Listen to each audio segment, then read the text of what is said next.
The mine detonates at dawn.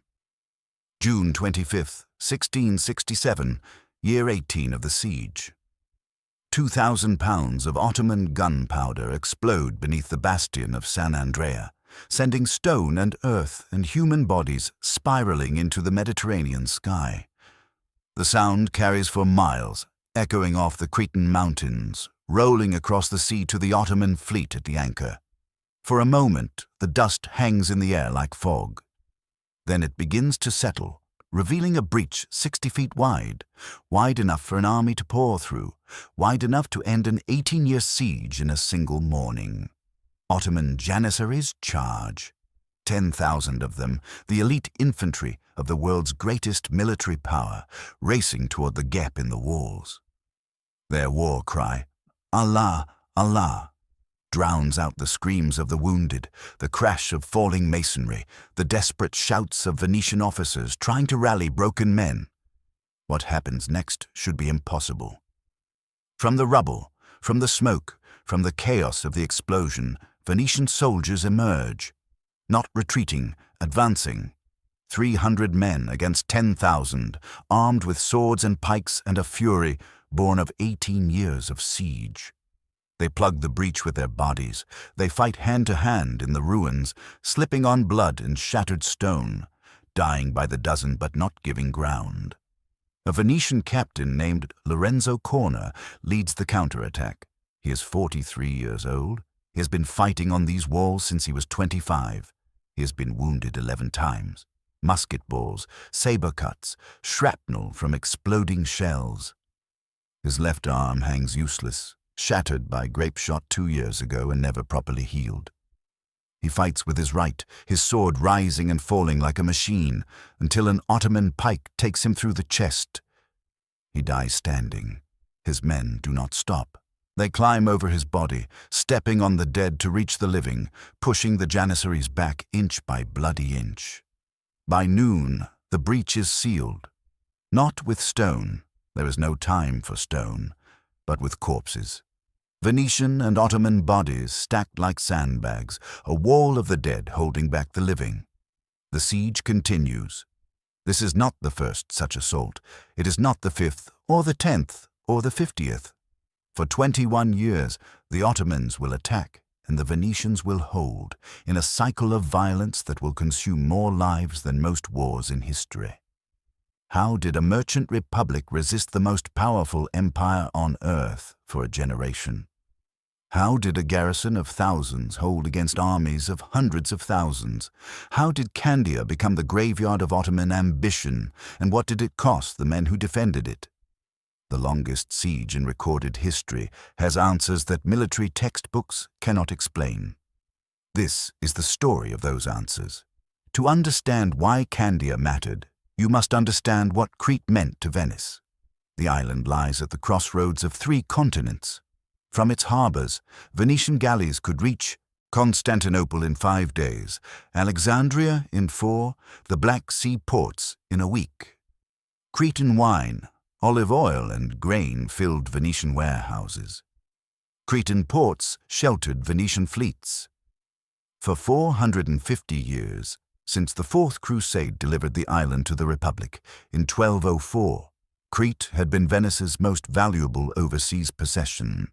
Candia was its capital, a city of perhaps 30,000 souls, built on the ruins of ancient Heraklion, protected by walls that Venetian engineers had been perfecting for generations. The fortifications represented the cutting edge of military architecture. Massive bastions jutting outward at geometric angles, designed to create overlapping fields of fire. Thick earthen ramparts that absorbed cannonball impacts, deep ditches that channeled attackers into killing zones. The city was not merely defended. It was engineered for defense. Every street corner, every rooftop, every doorway had been considered from the perspective of a defender facing overwhelming force. And in 1648, that force arrived. The Ottoman Empire under Sultan Ibrahim Mfakr, called Ibrahim the Mad by those who survived his reign, was the most powerful state on earth. Its armies had conquered Hungary, threatened Vienna, swept across North Africa from Egypt to Algeria. Its navy dominated the eastern Mediterranean. Its population exceeded 30 million, dwarfing the 2 million souls of the Venetian Republic. The war began over a woman. Or rather, over 30 women. In late 1644, Maltese corsairs operating from Christian strongholds attacked an Ottoman convoy sailing from Constantinople to Alexandria. Among their prizes, a ship carrying pilgrims to Mecca, including several women from the Sultan's harem. The women were taken to Crete, then transferred to Malta. The insult was unforgivable. Ibrahim demanded satisfaction. Venice, which had not authorized the raid, had not participated in it, had no control over the Maltese knights, was blamed anyway. The corsairs had sheltered in Cretan harbors. That was enough. In the spring of 1645, an Ottoman fleet of over 400 ships set sail for Crete. Aboard were perhaps 60,000 soldiers, janissaries, sipahis, levied infantry from across the empire. Their orders were simple. Take the island. The western fortress of Chania fell after a 2-month siege. Rethymno followed. By 1648, the Ottomans controlled the entire island except for a single city, Candia. The siege that would last 21 years had begun. Francesco Morosini was 29 years old when the siege began. He came from one of Venice's oldest noble families. The Morosini had given the Republic doges, admirals, and senators for 5 centuries. His father had been a naval commander. His grandfather had fought the Ottomans at Lepanto. War was in his blood, but nothing in his lineage prepared him for Candia. Morosini arrived in 1656, 8 years into the siege, appointed Captain General of the Sea, the highest naval command Venice could bestow. He found a city on the edge of collapse. The garrison had shrunk from an original 12,000 to barely 6,000. The walls were crumbling, the magazines were low on powder, the hospitals were full of men dying from wounds, disease, and malnutrition. He also found something else, a population that refused to break. The civilians of Candia, merchants, craftsmen, priests, women, children, had organized themselves into a machine of resistance. Women sewed uniforms and rolled bandages. Children carried water to the gun crews. Old men too frail to fight loaded muskets for those who could. Priests administered last rites with one hand and held swords with the other. Morosini understood immediately that his job was not merely military, it was psychological. He had to keep hope alive in a city that had been dying for 8 years, and would go on dying for 13 more. He began with small things. He organized the distribution of food to ensure that the poorest ate before the richest. He personally visited the wounded in the hospitals, learning names, remembering faces. He attended funerals, hundreds of funerals, standing bareheaded in the rain as men he had commanded were lowered into mass graves. And he fought. He led sorties into the Ottoman trenches, sword in hand, at the head of his men. He was wounded 3 times in his first year, musket balls to the shoulder, the thigh, and the jaw. He refused evacuation. He refused rest. He refused to show weakness of any kind. The men began to call him the Iron Captain. They followed him because he bled with them. They held because he held. Andrea Corner was not a soldier. He was an engineer. 41 years old in 1648, trained in Padua under the great military architects of the age, Corner had come to Crete to oversee the construction of new harbor facilities. He found himself instead overseeing the construction of something far more urgent, defenses that could survive the largest siege in Ottoman history. His problem was simple to state and almost impossible to solve. Ottoman artillery was reducing Candia's walls faster than they could be repaired. The massive stone bastions that had seemed impregnable were crumbling under continuous bombardment. Something new was needed. Corner's solution was revolutionary: disposable fortifications. Instead of trying to repair the stone walls, he built earthen ramparts behind them. When the stone crumbled, the earth remained. When the earth was breached, he built more earth behind it. He created a system of layered defenses, wall behind wall behind wall, so that every Ottoman breakthrough revealed not an open city, but another fortified position. He also pioneered the countermine. Ottoman sappers were digging tunnels beneath the walls, filling them with gunpowder and detonating them to create breaches. Corner's response was to dig his own tunnels to intercept them. Venetian miners would dig toward the sound of Ottoman picks, break through into the enemy tunnel, and fight hand-to-hand in underground darkness. When they could not reach the enemy mine in time, they would dig parallel tunnels and pack them with their own explosives, detonating them to collapse the Ottoman works. It was brutal, dangerous, and horrifically effective. In 21 years of siege, the Ottomans would dig 156 mines beneath Candia's walls. Thanks to Corner and his successors, fewer than 20 would successfully detonate. Corner did not survive to see the siege end. He died in 1659, killed by a sniper's bullet while inspecting a forward position. He was 52 years old. He had spent the last 11 years of his life in a city he could not leave, building fortifications that would outlast him by a decade. His designs saved Candia. His successors would refine them, adapt them, extend them until the city was less a fortress than a honeycomb of defensive positions, each one capable of holding even after the others fell. Sophia Kalergi was born in Candia in 1638. She was 10 years old when the siege began. She would be 31 when it ended. Her father was a Greek merchant who traded in olive oil. Her mother was Venetian, the daughter of a minor noble family that had settled in Crete 3 generations earlier. They lived in a house near the Porta del Pantocrator, within sight of the eastern walls. By 1652, both her parents were dead. Her father killed in an Ottoman assault. Her mother dead of typhus a year later. Sophia, 14 years old, was left alone in a city that had become a charnel house. She survived. She survived by learning to carry water under fire, racing across exposed ground while musket balls cracked past her head, delivering buckets to the gun crews who could not leave their positions. She survived by learning to nurse the wounded, holding men down while surgeons sawed off shattered limbs, wiping the blood from her face and going back for more. She survived by learning to kill, picking up a fallen soldier's musket during an assault in 1658 and shooting an Ottoman who had breached the barricade. She was not unique. Candia was full of women like her, widows, orphans, women who had lost everything except the city itself. They formed the backbone of the defense, doing the work that allowed the soldiers to fight. Without them, the garrison would have collapsed in the first year. Sophia kept a diary. Most of it is lost, but fragments survive in Venetian archives, scattered pages, water-stained and faded, written in a mixture of Greek and Italian. Her entries are terse, factual, almost emotionless. June 3rd, assault on the San Andrea bastion. 47 dead. Antonio wounded, lost his hand. Brought water to the wounded until nightfall. No sleep.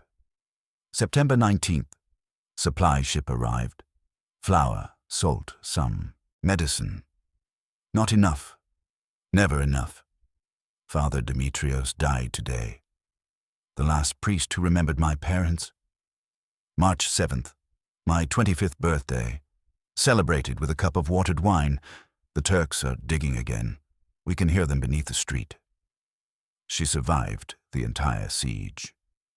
She was evacuated with the garrison in 1669, one of the few civilians permitted to leave with the Venetians.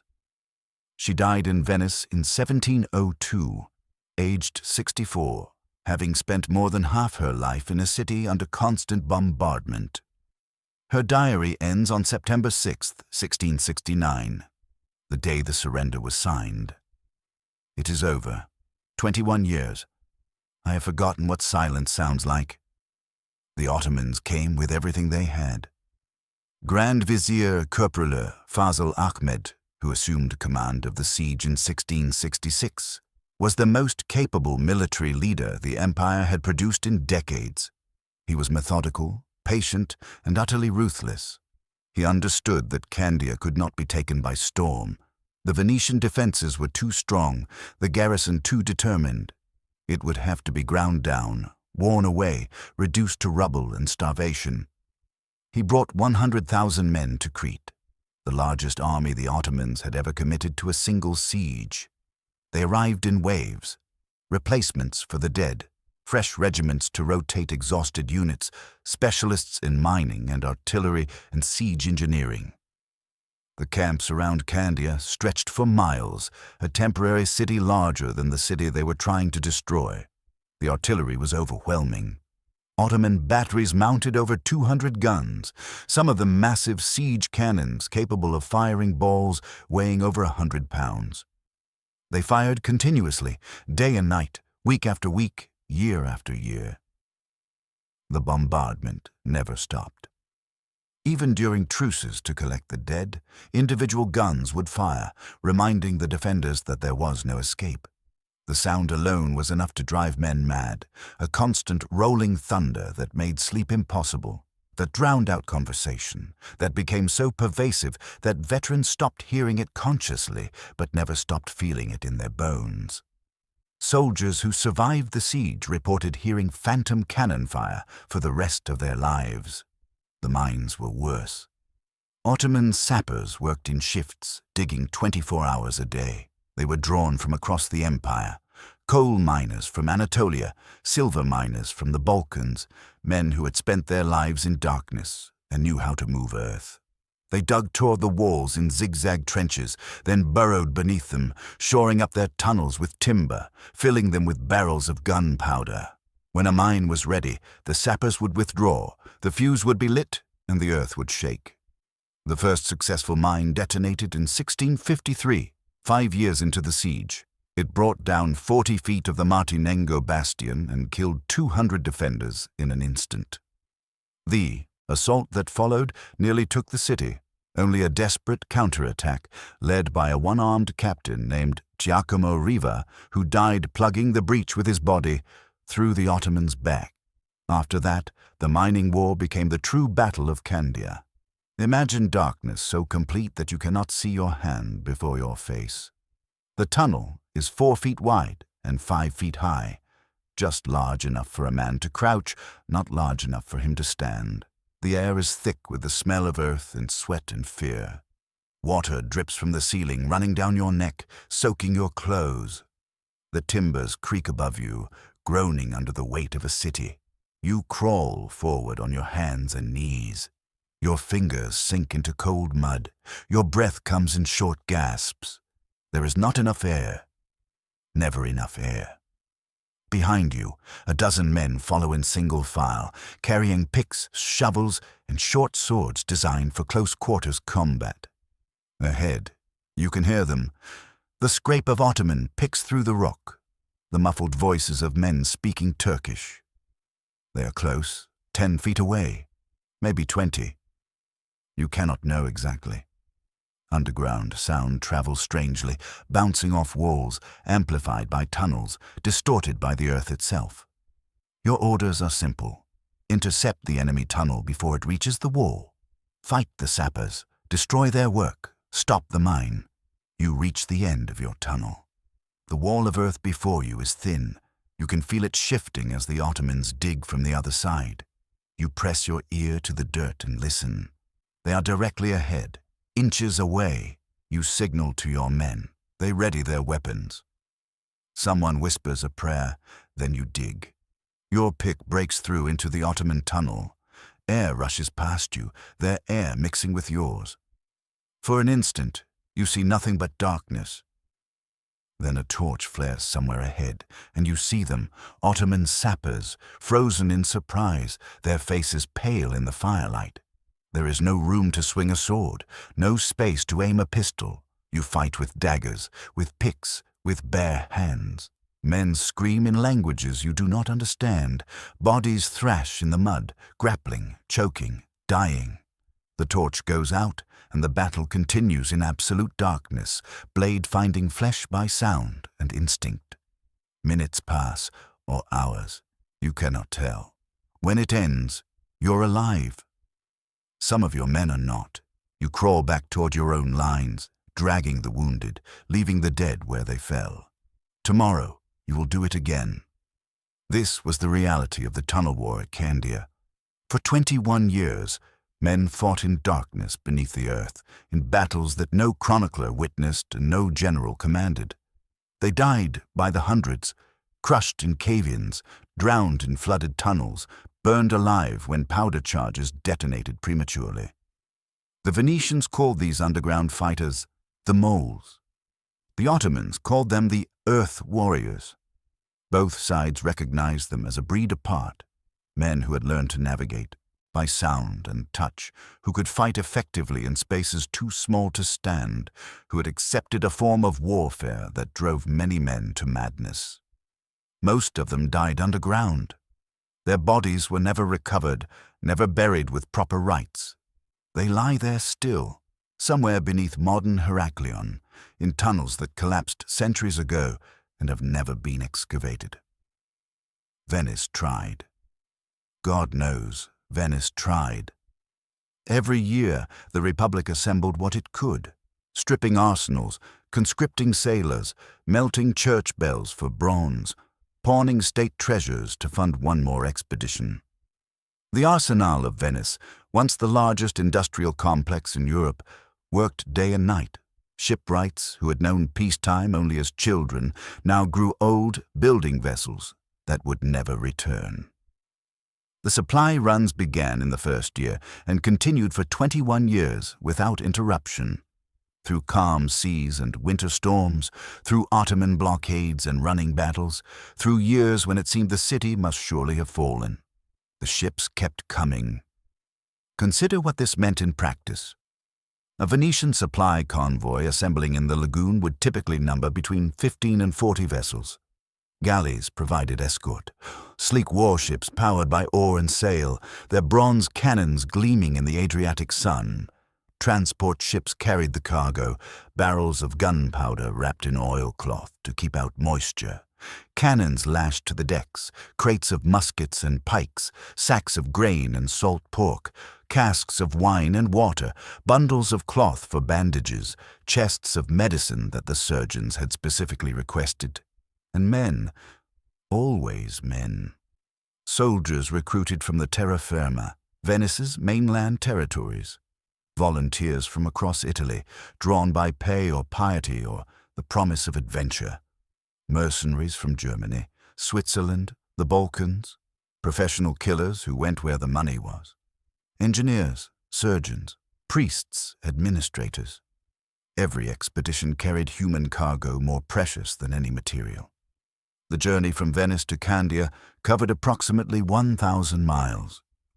Under ideal conditions, favorable winds, no enemy contact, no mechanical failures, a convoy could make the crossing in 2 weeks. Conditions were rarely ideal. Ottoman squadrons patrolled the sea lanes. Their galleys lurked behind island chains, waiting for Venetian convoys. Their intelligence networks tracked Venetian movements, reporting when fleets departed, estimating their size and course. The Mediterranean was not a Venetian lake. It was a contested battlefield where every mile had to be fought for. The Battle of the Dardanelles in 1656 illustrates what the relief convoys faced.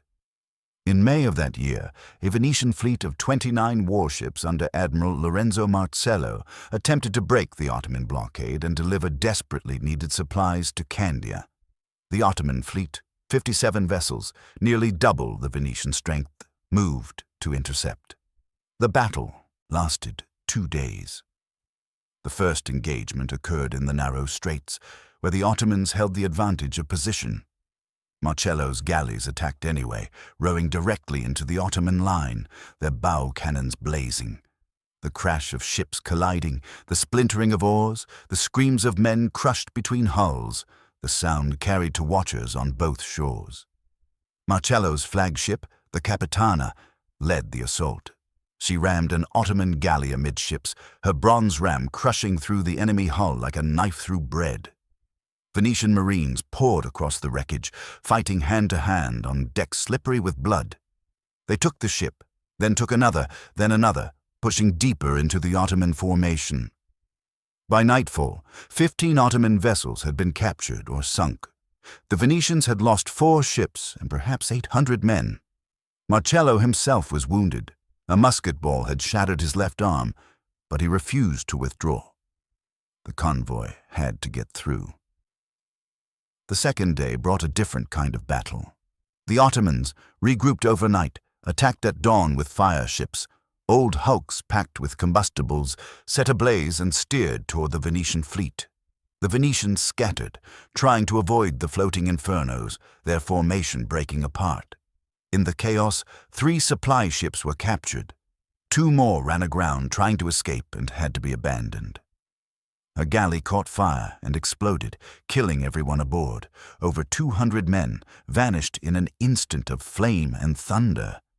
But the convoy got through. 18 supply ships reached Candia in late May.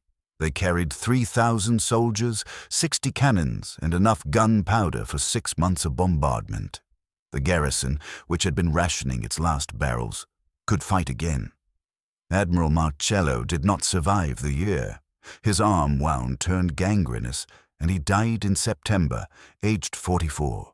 His body was returned to Venice, where he was buried with full honors in the church of San Giovanni e Paolo, alongside the doges and admirals of centuries past.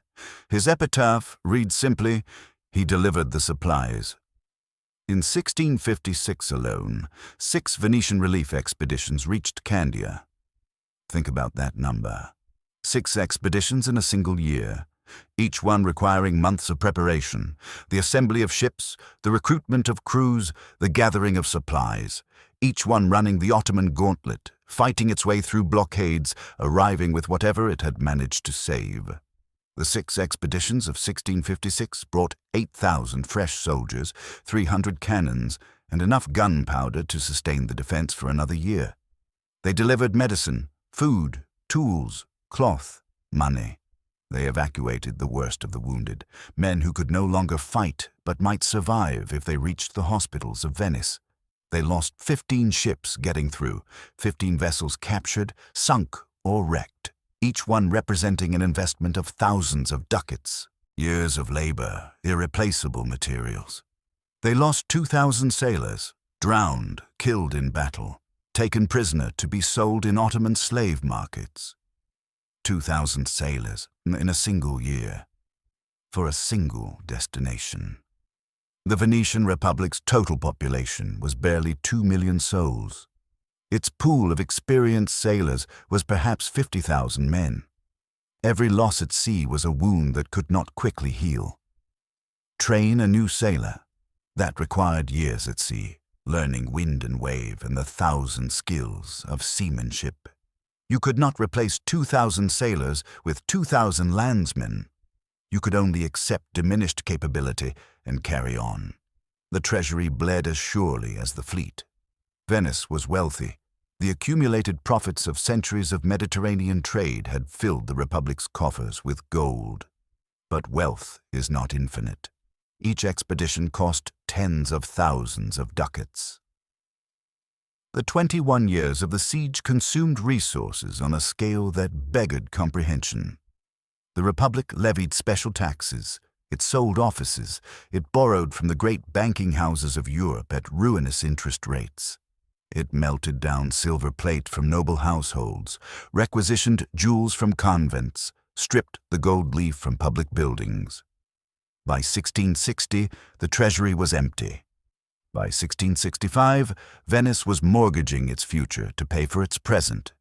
Every ducat spent on Candia was a ducat not spent on other defenses, other ventures, other needs. The terra firma required garrisons. The Adriatic required patrols. The diplomatic service required bribes. The administration required salaries. The Republic was a complex organism, and Candia was bleeding it white.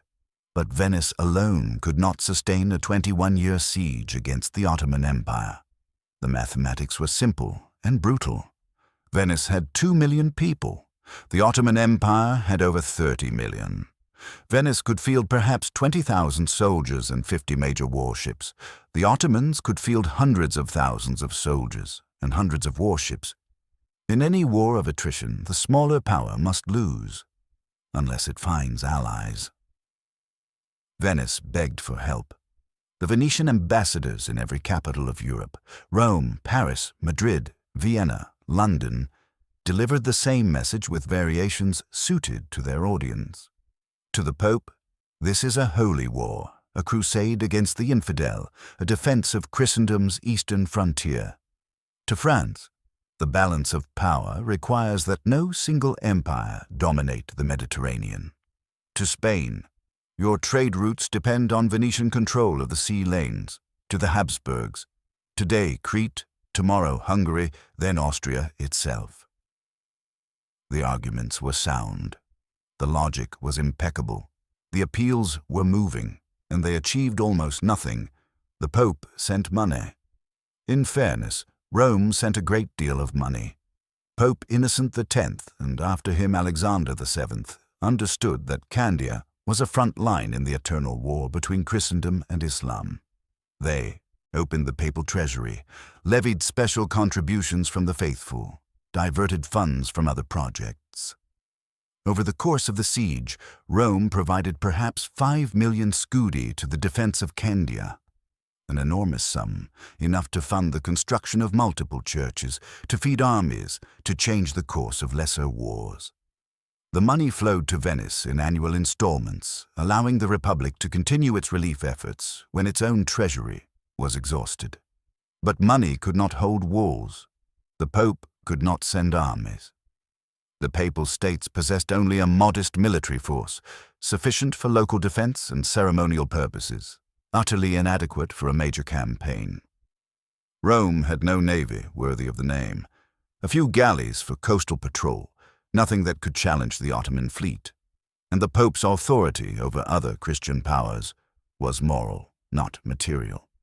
He could exhort, he could plead, he could threaten spiritual sanctions, but he could not compel a single French soldier, a single Spanish ship, a single German musket to march for Candia. Alexander VII issued bulls calling for a crusade. The bulls were read from pulpits across Europe. Sermons praised the defenders of Candia, promised indulgences to those who supported them, warned of divine wrath against those who abandoned fellow Christians to the infidel. The faithful listened, prayed, and contributed small sums to collection plates. The governments of Europe did nothing.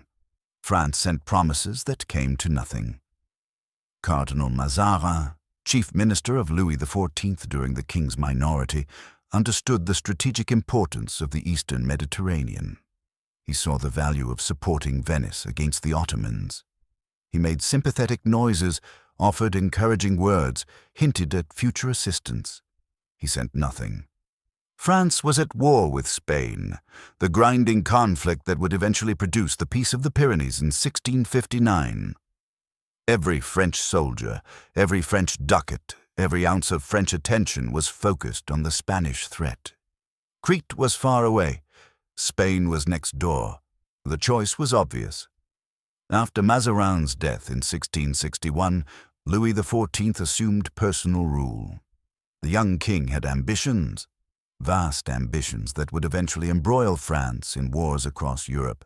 But those ambitions were directed westward, toward the Spanish Netherlands, toward the Rhine, toward European hegemony. The Mediterranean was peripheral. Venetian ambassadors at Versailles reported endless frustrations.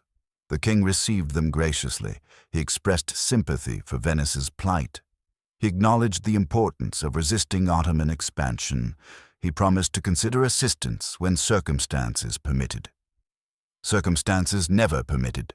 There was always another war, another crisis, another priority. The promises accumulated like autumn leaves, colorful, plentiful, and ultimately worthless. When French assistance finally arrived in 1669, too little, too late, led by a commander who would die in his first engagement. It was almost worse than no assistance at all. The expedition's failure confirmed what the garrison had suspected for years, that France's promises were nothing but diplomatic courtesies, words spoken to maintain the appearance of Christian solidarity without the substance of Christian action. Spain was distracted by its own wars. The Spanish Habsburg Empire, still nominally the greatest power in Europe, was hemorrhaging on every front. The Dutch revolt continued, draining resources and prestige. Portugal had declared independence in 1640 and would eventually make it stick. Catalonia had rebelled. Italy was restive. France pressed on the Pyrenean frontier, and the empire was bankrupt, had been bankrupt, in one form or another, for most of the century. The treasure fleets from the Americas brought less silver each decade. The costs of maintaining far-flung territories consumed more than the territories produced. Spain was a declining power, and everyone knew it. Madrid expressed sympathy for Venice. Spanish diplomats spoke warmly of Christian solidarity. The Spanish crown contributed modest sums to papal funds for Candia's defense. Ships, soldiers, actual military assistance? Impossible. The Spanish fleet was needed to protect the treasure routes. Spanish soldiers were needed in Flanders, in Italy, on the Portuguese border. Spain could not defend its own empire, let alone someone else's outpost. The Venetian ambassador in Madrid, filing his reports to the Senate, grew increasingly despairing. He described a court paralyzed by faction, a treasury empty of everything except debt, a military stretched beyond breaking. Spain could not help Venice because Spain could barely help itself. The Holy Roman Empire was still recovering from the 30 Years' War. That catastrophe, which had ended only in 1648, the same year the siege began, had devastated Central Europe. Perhaps 8 million people had died. From war, from famine, from plague. Entire regions had been depopulated. Cities had been sacked and burned. The economy had collapsed. Emperor Ferdinand II, and after him Leopold I, faced the monumental task of reconstruction. They needed to rebuild armies, restore order, revive commerce, repopulate empty lands. They needed to manage the complex politics of the empire, hundreds of princes, bishops, and cities, each with their own interests and jealousies. They did not need another war. Vienna understood that the Ottoman Empire was a threat. The Ottomans had besieged Vienna itself in 1529, and the memory of that terror lingered. But the threat seemed distant in the immediate aftermath of the 30 Years' War. The Ottomans were focused on Crete, not Hungary. Let Venice bleed for a while. The empire needed time. Leopold I offered diplomatic support. He encouraged the Pope's fundraising efforts. He permitted volunteers from imperial territories to join the defense of Candia. He did not commit a single imperial regiment, a single imperial florin, a single imperial cannon to the actual fighting. The empire would eventually fight the Ottomans, spectacularly, in the Siege of Vienna in 1683 and the wars that followed. But that was 14 years after Candia fell. In the critical decades of the siege, the Habsburgs watched and waited and did nothing. England, under Cromwell and then the restored Stuarts, cared more about trade with the Ottomans than about defending a Catholic republic. This was perhaps the most bitter pill for Venice to swallow. England was Protestant, certainly. No love lost between London and Rome. But England was also a maritime power, a trading nation, a natural ally against any empire that threatened Mediterranean commerce. And England did nothing. Worse than nothing. English merchants traded with the Ottomans throughout the siege. English ships carried goods to Ottoman ports. English diplomats cultivated friendly relations with Constantinople, seeking commercial advantages while Christians died on Cretan walls. The Levant Company, England's great trading enterprise in the eastern Mediterranean, opposed any intervention that might disrupt its profitable relationships. Its merchants had investments to protect, contracts to honor, profits to earn. What did they care for Venetian soldiers dying in distant trenches? War was bad for business. Cromwell, the Lord Protector, was focused on his Western design, the ambitious scheme to seize Spanish colonies in the Caribbean. He had no interest in Mediterranean adventures. Charles II, restored to the throne in 1660, needed Ottoman goodwill to ransom English captives from Barbary pirates. He could not afford to antagonize Constantinople. The Venetian ambassador in London reported conversations that left him incredulous. English officials spoke frankly about their commercial interests. They acknowledged that Candia's fall would be unfortunate, but not unfortunate enough to risk their trade. Business was business. Faith was a private matter. National interest trumped Christian solidarity. The Christian powers of Europe watched Candia die and did nothing. There are reasons. There are always reasons. Historians can explain each nation's calculations, each government's constraints, each decision's logic. The web of European politics was complex.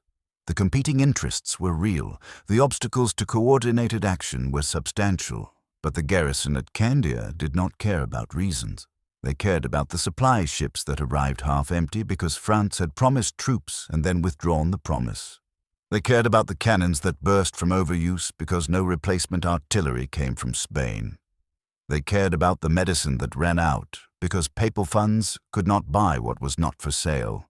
They cared about the letters from home that described diplomatic negotiations while they were dying in trenches. They cared about promises that were never kept. How many times had they heard that help was coming? How many times had they watched the horizon for sails that never appeared? How many times had they read dispatches describing negotiations, discussions, tentative commitments? Always tentative, always conditional, always somehow failing to materialize into actual ships and soldiers. Year after year, the garrison held. Year after year, they waited for reinforcements from Christian Europe. Year after year, they died. Of wounds, of disease, of starvation, of despair, while the powers that shared their faith debated and delayed and ultimately decided that Candia was not worth the cost. The siege consumed a generation. Boys who were born in the first year grew up, learned to fight, and died on the walls before help arrived. Fathers buried sons, sons buried fathers.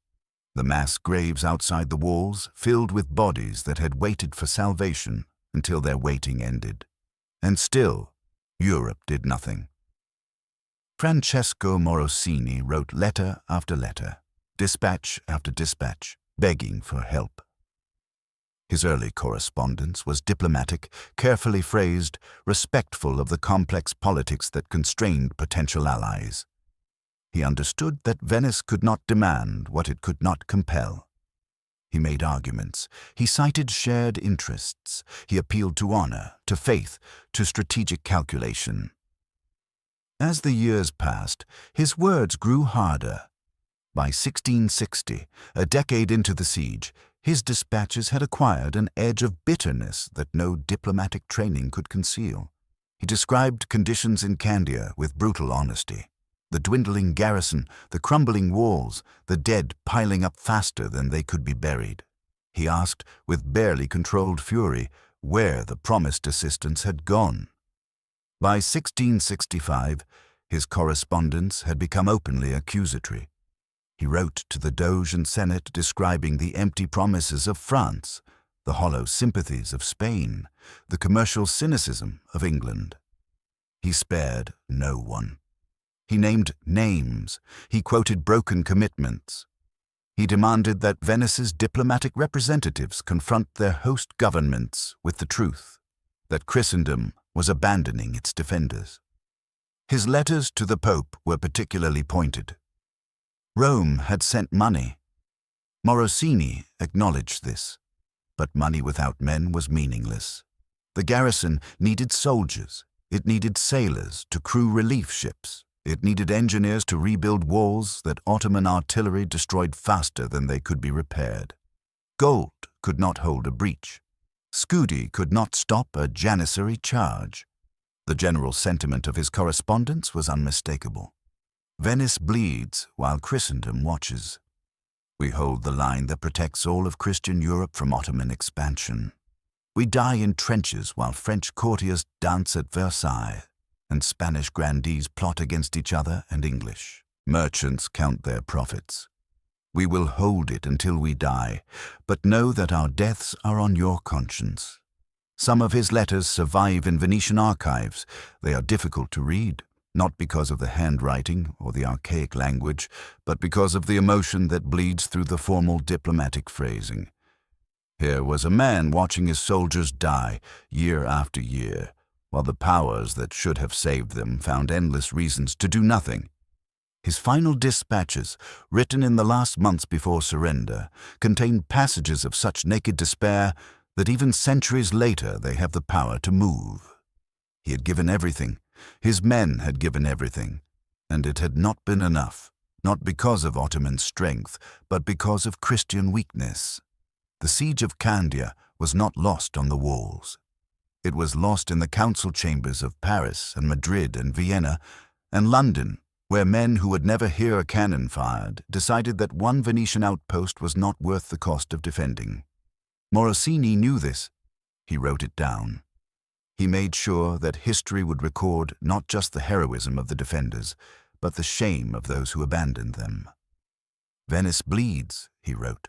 Christendom watches, and Candia falls. If you appreciate stories like this, the ones that take you deep into the human drama behind historical events, consider subscribing to Not Nostalgic History. We explore the past without romanticizing it, showing both the courage and the carnage, the heroism and the horror. Hit the subscribe button and the notification bell so you never miss a video. 1667 was the worst year. Corporal Fazl Ahmed had decided to end the siege once and for all. He committed everything, every soldier, every cannon, every ounce of gunpowder the empire could provide. The Ottoman trenches crept closer to the walls than ever before. The bombardment intensified until the very earth seemed to shake continuously. The mining operations accelerated, with multiple tunnels advancing simultaneously. On May 16th, the Ottomans detonated 5 miners at once beneath the San Andrea bastion.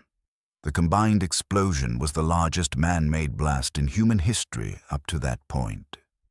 Contemporary witnesses reported that the sound was heard in Constantinople, 500 miles away. Modern historians doubt this, but the exaggeration captures the psychological impact, the feeling that the world itself was ending. The bastion collapsed. 1,200 defenders were killed in an instant, buried alive, blown apart, crushed beneath tons of falling masonry. The breach was over 100 feet wide, the largest gap in Candia's walls in 19 years of siege. The Ottoman assault that followed involved over 20,000 men. They poured into the breach in waves, climbing over the rubble, over the bodies of their own dead, over the shattered remains of walls that had been standing since the time of the Crusades. What stopped them was not a counterattack. It was a killing zone. Andrea Corner, dead now for 8 years, had designed for exactly this moment. Behind the outer walls, he had built a secondary line of defense, a semicircular earthwork studded with artillery positions, designed to concentrate fire on any breach.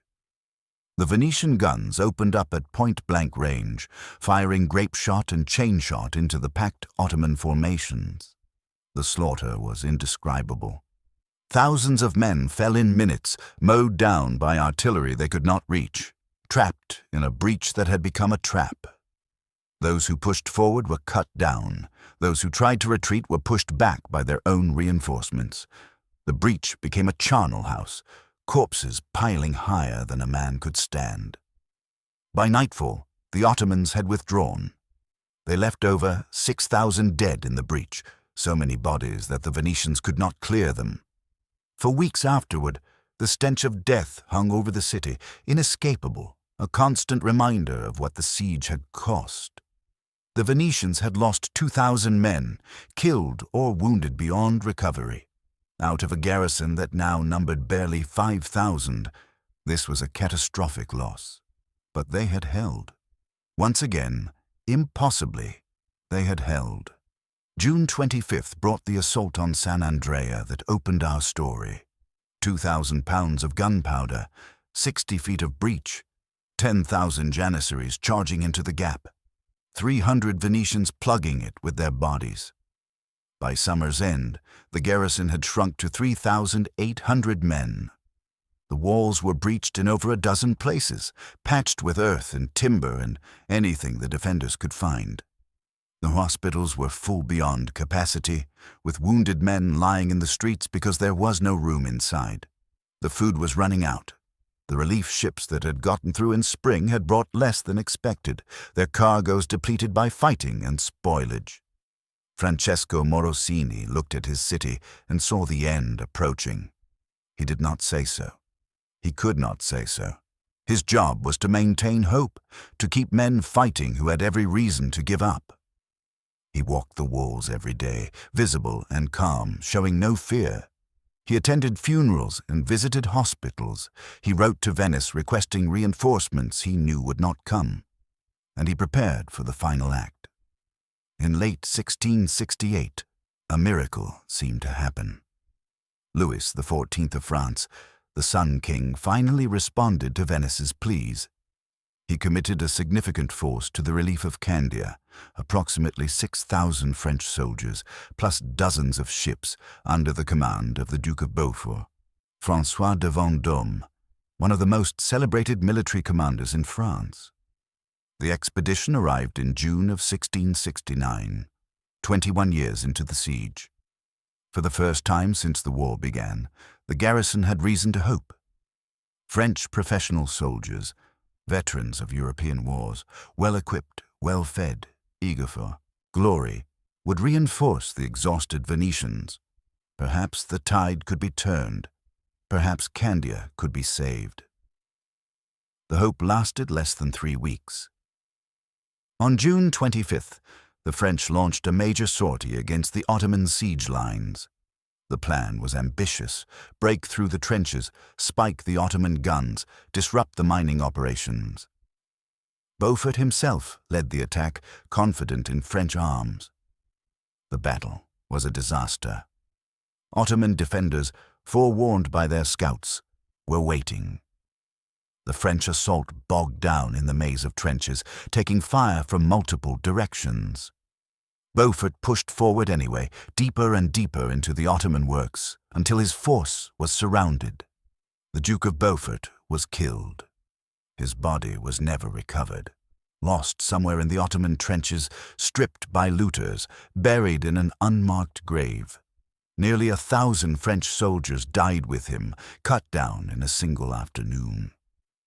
The survivors retreated to Candia in disarray. Their morale was shattered. They had come to save the city. Instead, the city's defenders had been forced to rescue them. Within weeks, the French commanders decided to withdraw. Their orders from Louis XIV had specified a short campaign, not a prolonged siege.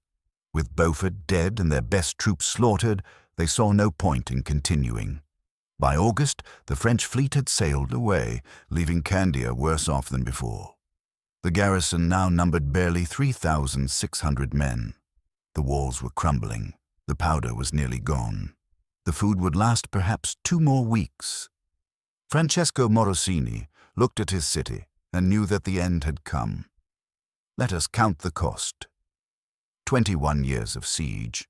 7,657 days, each day bringing its toll of death and suffering. 30,000 Venetian defenders killed. Not soldiers alone. The total includes militia, volunteers, civilians pressed into service, women and children who died in bombardments and assaults. An entire city bled dry over 2 decades. 117,000 Ottoman soldiers killed. Some estimates run higher. The chaos of siege warfare made accurate counts impossible. But even the lowest estimates make Candia the deadliest siege in history up to that point, exceeding even the legendary sieges of antiquity. 147,000 dead, perhaps more. An average of 19 corpses per day, every day, for 21 years. But the numbers do not capture the reality. Numbers are clean, the siege was not. Consider the wounded. For every man killed, 3 or 4 were wounded, many of them multiple times over the course of the siege. A soldier who served at Candia for 10 years might be wounded a dozen times, returning to the walls again and again until a final wound killed him or crippled him beyond recovery. Consider the disease: typhus, dysentery, cholera, plague. In some years, more men died of sickness than of wounds. The hospitals were not places of healing, but of dying, overcrowded, understaffed, lacking medicine and clean water, filled with the moans of men whose bodies were rotting while they still lived. Consider the psychology: constant bombardment, constant fear, constant death. Men who survived the siege reported nightmares that lasted decades. They flinched at loud noises. They woke screaming. They could not close their eyes without seeing the faces of the dead. Modern psychiatrists would call it post-traumatic stress disorder. The 17th century had no name for it. The survivors simply called it Candia. September 5th, 1669. Francesco Morosini stands on the walls of Candia, watching the Ottoman trenches in the early morning light. He is 48 years old. He has spent 13 years in this city, fighting a battle that everyone knew was unwinnable. His hair has gone grey. His face is lined with exhaustion. His hands, once steady, now tremble slightly when he writes. Behind him, the city is quiet. The guns have stopped, a negotiated ceasefire, agreed upon 3 days ago. The silence is strange, almost frightening. The defenders have lived with the sound of bombardment for so long that its absence feels like a premonition of death. Today, Morosini will sign the surrender. The terms are remarkably generous, more generous than anyone expected. The Ottomans have been bled white by this siege. They want it over. They want Crete, but they do not want to pay the price of a final assault. The Venetian garrison will be allowed to leave with full military honors. They will march out with flags flying, drums beating, weapons in hand. They will take their possessions, their wounded, their sacred relics. The Ottoman victors will salute them as they board the ships that will carry them home. The civilians of Candia will be given the choice: stay and accept Ottoman rule, or leave for Venice. Those who leave may take what they can carry. Their property will not be seized, at least not immediately. It is, all things considered, a defeat with honor, but it is still a defeat. Morosini walks through the ruined streets one last time, past the Cathedral of St. Mark, its bell tower shattered by artillery, past the hospital where the wounded are being prepared for evacuation, past the bastions of San Andrea and Martinengo, where thousands of men have died over 21 years. At the Porta del Molo, the main gate facing the harbor, he meets the Ottoman delegation. Köprülü Fazıl Ahmed himself is not present. He sends a subordinate to accept the surrender. Perhaps he understands that this moment belongs to the defenders, not the victors. The documents are signed. The keys to the city are handed over. 21 years of siege end with the scratch of a quill on parchment. Morosini does not weep. He does not speak. He simply turns and walks toward the harbor, toward the ships that will carry him away from the city he has defended for longer than some men live. Behind him, Ottoman soldiers begin to enter through the gates. They are quiet, almost respectful. They have learned to fear this city. They do not celebrate as they walk through its streets. They simply occupy it, like men taking possession of a cemetery. The Siege of Candia is over. The evacuation takes 3 weeks. Over 4,000 people board the Venetian ships: soldiers, sailors, civilians who choose exile over Ottoman rule. They carry what they can: weapons, tools, icons, family heirlooms, letters from the dead. They leave behind homes, businesses, graves. Sofia Kalergi is among them. She is 31 years old. She has spent 21 years in a city under siege. more than 2/3 of her life. She boards a galley called the Santa Maria della Vittoria, carrying a small bag of possessions and the tattered remains of her diary. The diary's last entry reads, September 6th. I watched the Ottoman flag rise over the Retimo bastion at dawn. The wind was from the east. I could smell the sea. I will never see this city again. She will live another 33 years in Venice, working as a seamstress, never marrying, rarely speaking of the siege. When she dies in 1702, her diary will be found among her possessions and donated to the Venetian state archives. Most of it is lost to time and moisture. The fragments that survive are the only first-hand account of the siege written by a common citizen.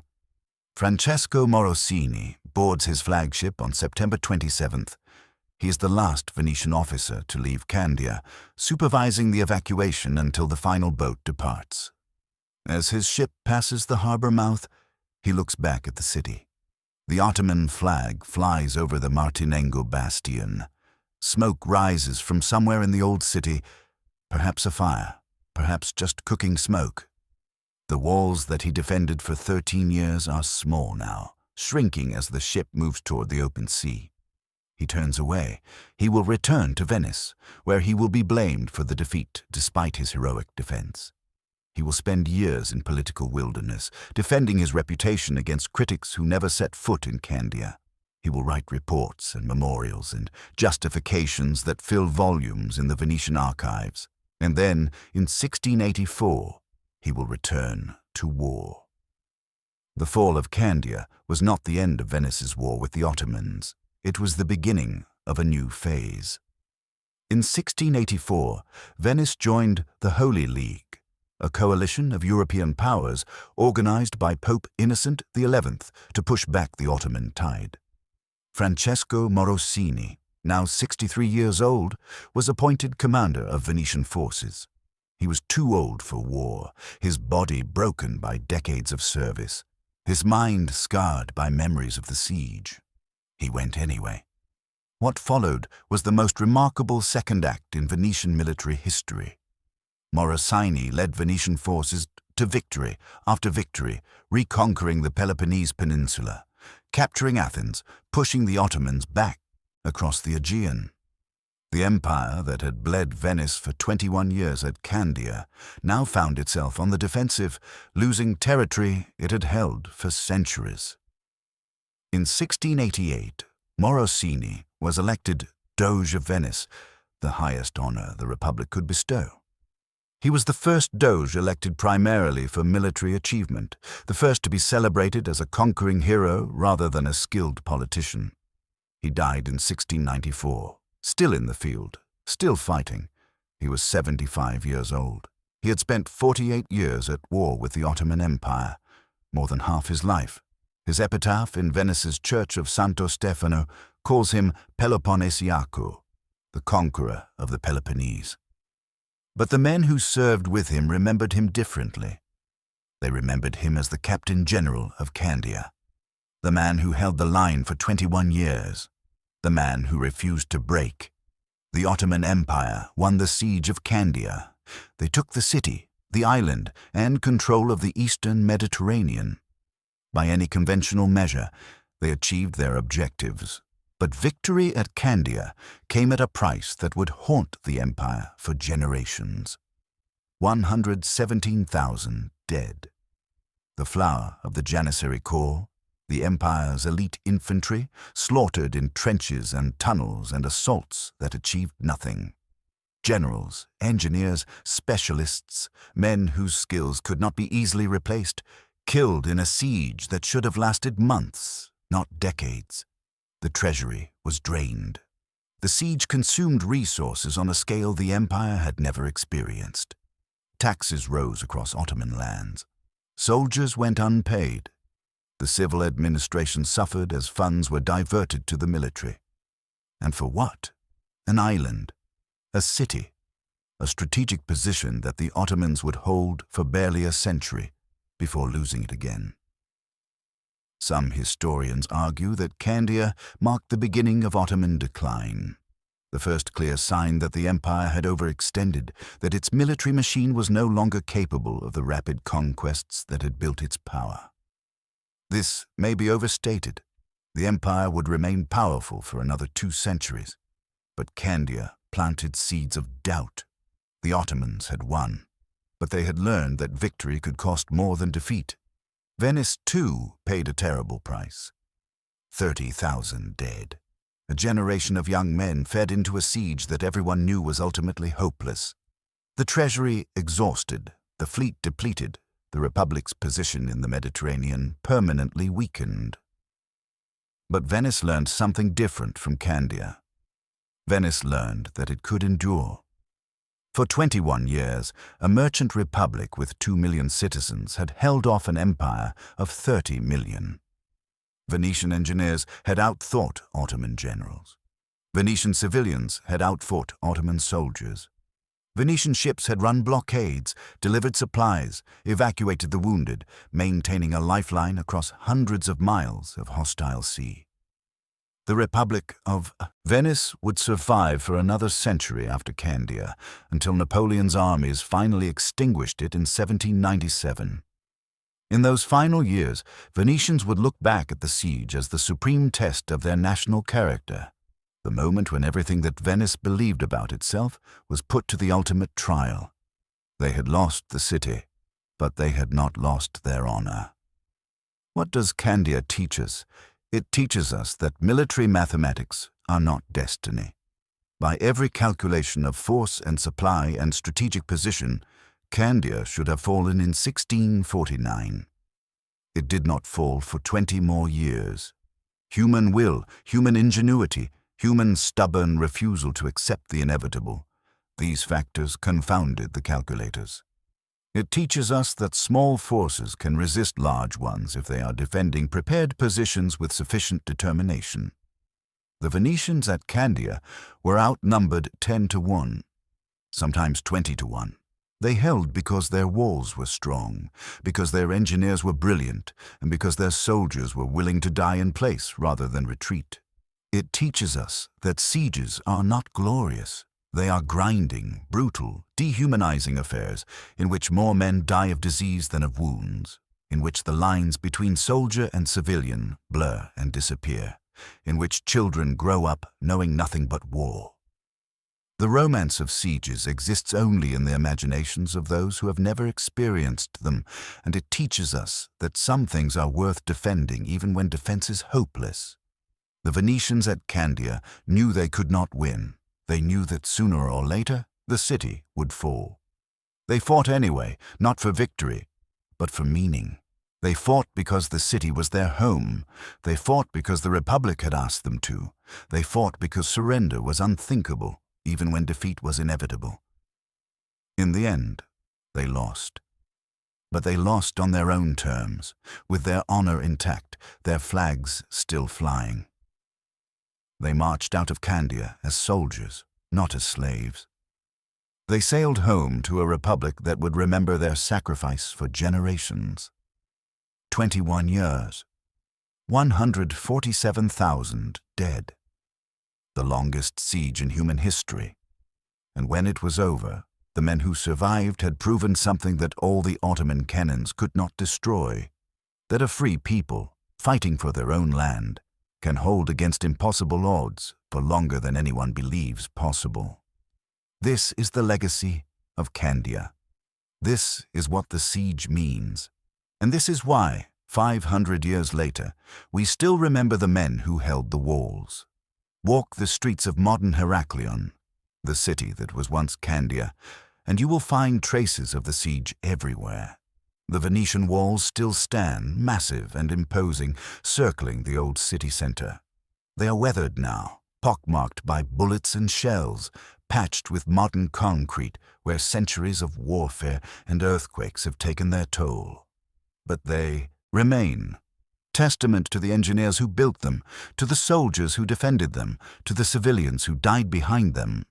The Martinengo bastion juts into the sea exactly as it did in 1669. The Porta del Pantocrator still opens onto streets where Sofia Calergi once walked.